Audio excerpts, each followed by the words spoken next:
Doctor Yunus sir, আপনাকে আমরা প্রবাসীদের পক্ষ থেকে একটা আবদার জানাই, দয়া করে অবহেলা করবেন না, ঠিক আছে? সামরিক শক্তি বাড়ান, প্রত্যেকটা স্কুল, হাই স্কুল, কলেজ, ভার্সিটিতে বাধ্যতামূলক সামরিক প্রশিক্ষণ দেওয়ার ব্যবস্থা করুন। কারণ আমার দেশের জনগণ সেনাবাহিনীকে, বিজিবিকে, প্রশাসনকে শত্রুর মুখে একা ছেড়ে দিবে না, এটা বিশ্বাস রাখেন। সময় হারিয়ে কিন্তু তখন চিকার পারলে লাভ হবে না, এখনো সময় আছে, এই কাজটা অন্তত করেন।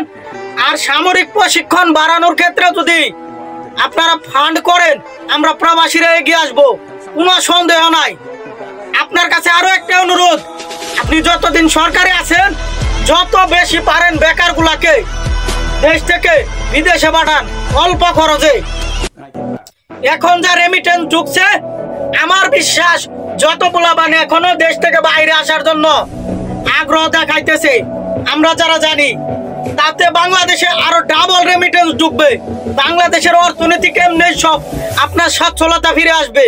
কিন্তু আপনি অবহেলা করেন না, দয়া কইরা মায়ানমারের সীমান্তে দেখেন, আর ভারত তো গায়ে পরে বাংলাদেশের সাথে যুদ্ধ করবে।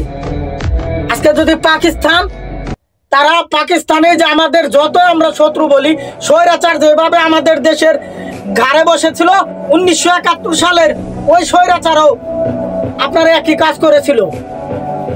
বিশ্বের বিভিন্ন দেশ বড় বড় শত্রুদের সাথে হাত মিলিয়েছে, সেখানে 71-এ পাকিস্তান আমাদের সাথে ভুল করেছে, সেটার জন্য তারা অনুতপ্ত।